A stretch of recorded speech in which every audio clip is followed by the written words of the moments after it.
My name is Cassie, and I've been hauling freight for about 12 years now. I've seen my share of weird things on the lonely highways of America, but nothing that ever truly rattled me. Not until a run I did back in October of 2022.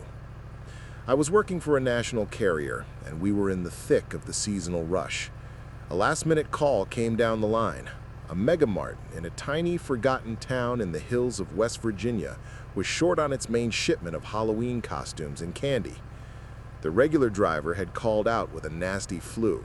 Since I had a reputation for making good time, I got the job. I loaded up and hit the road, aiming to make the drop by sunrise. By 2 a.m., I was deep in the mountains on a stretch of Route 60 that the locals called the Hallow Road. The name fit. The trees crowded the asphalt, their branches like skeletal fingers reaching for my rig, and the road twisted through valleys where the moonlight never seemed to touch. An uneasy feeling started crawling up my spine, but I washed it down with a swig of lukewarm coffee and told myself to stop being so jumpy. 15 minutes later, the fog appeared. It didn't roll in, it materialized, a solid white wall that swallowed my headlights. It became so dense I couldn't see the nose of my own truck. With a curse, I eased the rig onto the gravel shoulder, killing the engine. There was no one else out here, and I was ahead of schedule. I just waited out. The silence that followed was absolute. No crickets, no wind, nothing. It felt like the world outside my cab had ceased to exist. After a few minutes of sitting in the deafening quiet, I decided to move on, fog or no fog. I turned the key. Nothing. I tried again. The dashboard was dark, the engine silent. My truck was completely dead. I grabbed my CB radio, but all I got was a burst of static. I checked my phone. No service. A knot of genuine fear tightened in my stomach. That's when I heard it. It was the sound of a child crying. A little girl, from the sound of it, and she was close. My heart hammered against my ribs. I'm a big woman, not easily scared, but a child crying alone in the middle of a foggy nowhere land at 2 a.m. is enough to unnerve anyone. Against my better judgment, I cracked the window. "Hello?" I called out, my voice sounding small in the oppressive silence. The crying stopped instantly. My breath caught in my throat. Then I heard a giggle. It was a cold, cruel sound that had no place coming from a child. It felt like it was right outside my door, mocking me. I slammed the window shut and fumbled for the door lock, my hands shaking. The more my panic rose, the louder the giggling became, echoing from every direction at once. Then, a small, pale hand slapped against my passenger side window, leaving a perfect, ghostly print in the condensation. I screamed. I squeezed my eyes shut, praying to a God I hadn't spoken to in years. The giggling seemed to seep through the glass, filling the cab with its awful, joyful malice. Then, just as suddenly as it began, it stopped. The silence rushed back in. I stayed frozen for what felt like an hour before I dared to open my eyes. The fog was thinning, and the handprint on the window was gone. On a desperate whim, I turned the ignition key. The engine roared to life as if nothing had ever been wrong. I didn't wait for the fog to clear completely. I threw the truck in gear and peeled off that shoulder, pushing my rig faster than I ever had before. I didn't slow down until the sun began to bleed over the horizon and the lights of the town appeared in the distance. I pulled into the megamart loading dock, exhausted and trembling. The manager, a tired-looking man named Frank, came out to meet me. "Cassie, man, am I glad to see you," he said, signing my paperwork. "I was getting worried. We had a driver disappear on that stretch of the 60 a couple of years back. Same week. Same Halloween run. They found his rig parked on the shoulder, cold and empty. He was never seen again." A chill that had nothing to do with the morning air washed over me. I managed a weak nod, eager to just get out of there. I climbed back into my cab, ready to head to the nearest motel and sleep for a week. As I tossed my logbook onto the passenger seat, my eyes fell on something tucked into the corner of the floor mat. It was a single, small black shoe, made of worn leather, with a tarnished silver buckle. It was old-fashioned, the kind a little girl might have worn a century ago. And I knew, with a certainty that froze the blood in my veins, that it hadn't been there when I started my trip.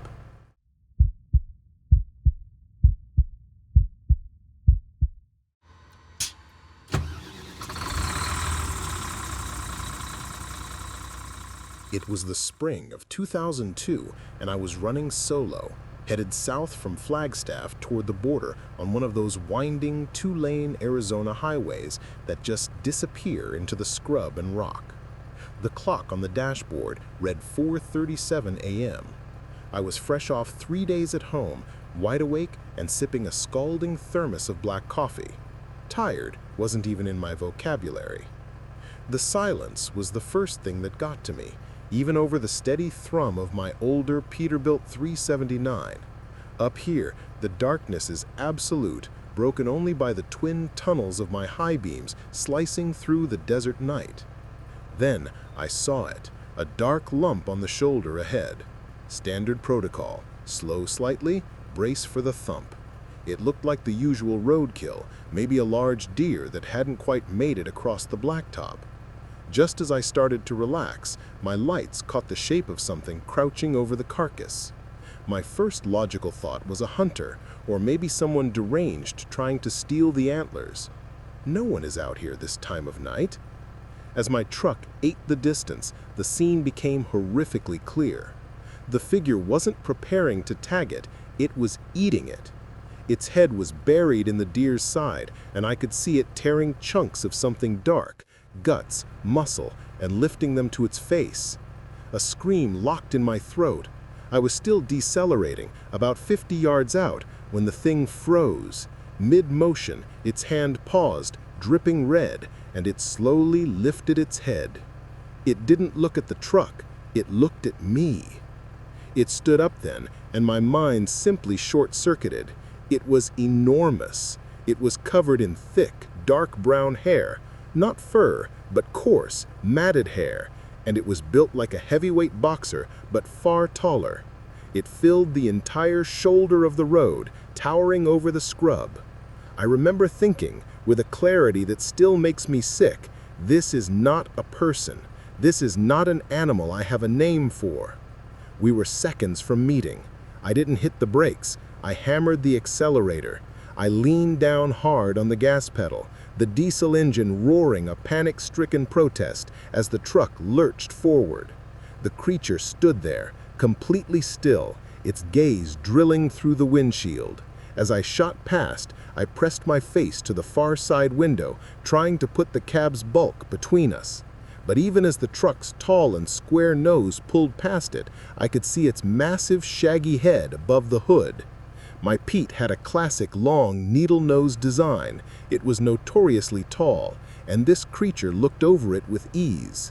It must have stood 8 or 9 feet tall. The horror wasn't its size or its appetite. It was the intelligence in its eyes. They weren't the confused eyes of a bear caught in the headlights. They were dark, ancient, and deeply knowing. They looked right through the glass, through the metal, and directly into the person driving, the person who had seen something that she was not meant to see. I never looked in the rearview mirror. I drove until the sun rose and the monster's image was burned out of my eyes by the desert light. I pulled over 70 miles later, shaking so violently I couldn't unbuckle my seatbelt. I haven't been back on that stretch of road at night since. Sometimes, when the sun goes down, I still see that dark, intelligent glare, knowing that it knew exactly who I was.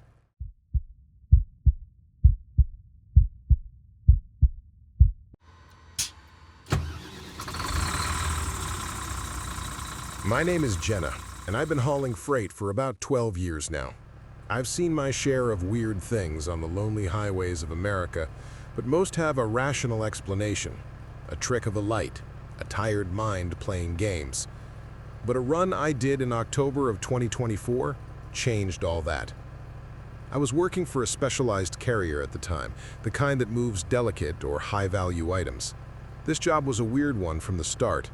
A private manifest, they called it, a sealed trailer carrying the personal effects of a recently deceased woman from a decaying plantation house in coastal Georgia, heading to her heir in the misty mountains of North Carolina. The pay was exceptionally good, which should have been my first red flag. The dispatcher mentioned the family was desperate. 2 other drivers had quit mid-job, leaving the trailer at a truck stop. I just laughed and took the keys. A little bad luck doesn't pay the bills. I hit the road late, aiming to cover the most ground overnight. By 2 a.m., I was climbing the Blue Ridge Parkway. The road was a black ribbon unwinding through a dark, silent forest. That's when I first smelt it. A faint, cloying scent of lavender and mothballs seeps into the cab.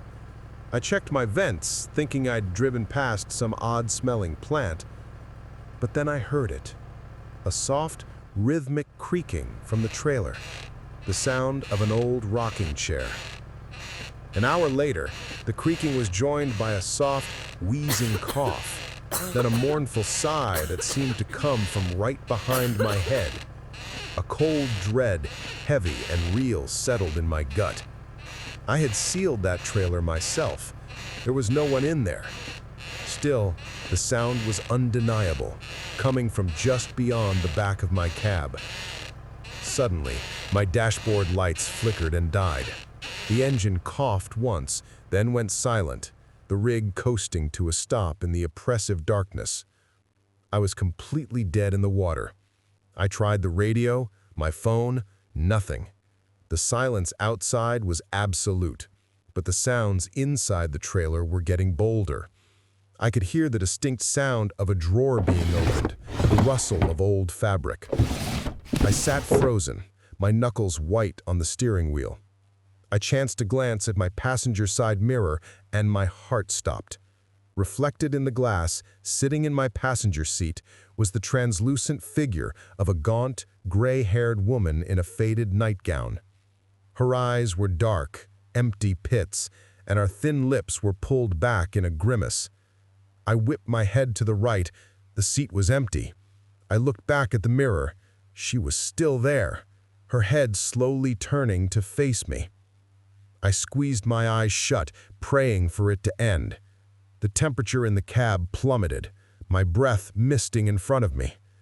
I felt a cold, bony pressure on my shoulder, and a raspy whisper slithered into my ear. "Not there yet." Then, just as suddenly as it began, it stopped. The cold vanished. The silence rushed back in.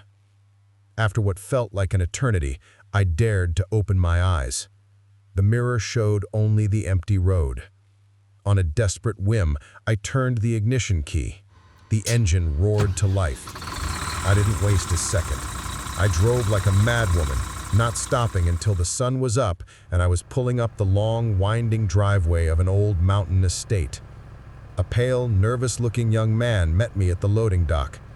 As his movers began to unseal the trailer, he signed my paperwork with a shaky hand. He looked at my terrified face and gave me a thin, apologetic smile. "I hope grandmother wasn't too much of a bother," he said, his voice a dry whisper. "She never liked leaving the house. The last driver said she kept trying to get him to turn back." A chill that had nothing to do with the morning air washed over me. I managed a weak nod and snatched the signed papers and got out of there as fast as I could. I didn't feel safe until I was miles away, pulling into a brightly lit truck stop for coffee. As I tossed my logbook onto the passenger seat, my eyes fell on something resting on the floor mat. It was a small, tarnished silver locket on a delicate chain. It was old, intricately carved with flowers, and I knew, with a certainty that froze my blood in my veins, that it hadn't been there when I started my trip. With trembling fingers, I opened it. On one side was the faded photograph of a severe-looking young woman, the ghost from my mirror. On the other side was a picture of me. Thanks for watching. What whispers do you hear when the lights go out? If you have a creepy encounter you'd like to share, you can send it to mycreepyencounter@gmail.com. If you've had a moment when the world felt just a little bit wrong, leave a comment below. Until next time, stay safe and remember, you're never truly alone out there.